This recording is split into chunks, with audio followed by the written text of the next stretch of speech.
This holiday season, a lot of us are gift giving. We're doing all the things to prepare for Christmas, but we're not keeping everyone in mind. Let's take a look at what's happening with foster kids in the foster care system. Kailey Rawlston is here with Youth Villages to tell us more about really what you guys see during the holiday season. Kailey, thanks for making the time to be here. Yeah, of course. Thank you for having us. So holidays are a unique experience for everyone, but what is it like for kids in the foster care system? Yeah, I think holidays are particularly tough because when they're removed from their homes, not only are they not around their family, but they're also not around their traditions and the things they typically do around the holidays. So it's really important for us to have foster families that are going to celebrate them and give them a loving home and maybe incorporate some of those own traditions into their home so that they can feel, safe and cared for during the holiday season. Absolutely. What do you look for in foster parents?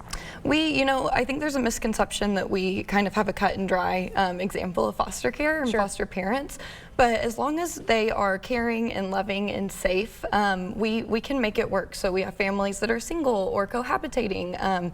Some have biological children, some don't have children at all, and that's okay. We just ask that there is a desire to care for our kids and show up for them, really, and we'll make it work. It's such a powerful mission. What is your highest need area for foster parents? Yeah, we've got a couple. So there's always a need for teenagers, right? I think there's also a misconception with teenagers that they're scary and kind of intimidating, but they're really fun. They can communicate with you and they can have real conversation with you, and they're funny, man. So we are always looking for homes that will specifically take foster care or take teenagers. We also have a need for Spanish-speaking families. When kids come into care, it's already kind of a scary time for them. So not only are we looking for safe homes for them, we're looking for homes that are going to work really well for them. And if they're Spanish-speaking, we don't want them to be in a home that doesn't speak their language if we can avoid it. So we're always looking for families that speak Spanish as well. That would be terrifying. I mean, that having to be placed in a family where you're like, these people seem super nice, but I mean, there's that gap of, a different language barrier. What does the process to become a foster parent look like? Yeah, so first you reach out to us on our website or call us, and we'll give you kind of some information about it, and then you take classes. So typically the classes take about 2 months, and they're trauma informed. So the goal is to have our parents be really educated in trauma informed care.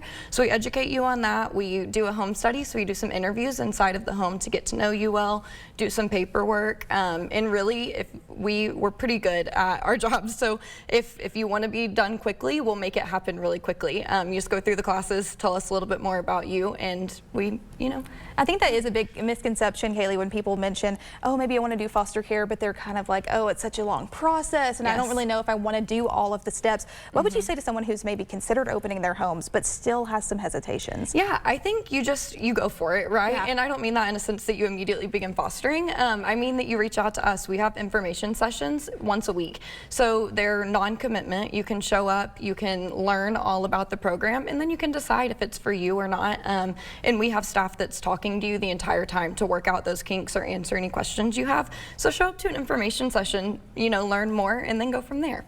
What's the impact that foster parents really can have on a child? I mean, it's powerful. It's very powerful. So, at the most basic level, it is providing a safe and stable home for them, especially in a time that's really tough where they've been removed.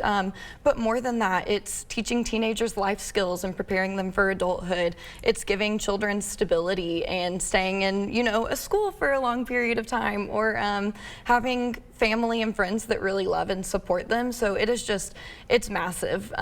It's a huge impact for our children. If people were not able to maybe be a foster parent, but they still want to donate and help out with you guys, tell me how they would get in contact with Youth Villages. Yeah, so you can go to youthvillages.org and learn more about it. I think it's always impactful if you're telling other people about the program, even if you're not fostering yourself.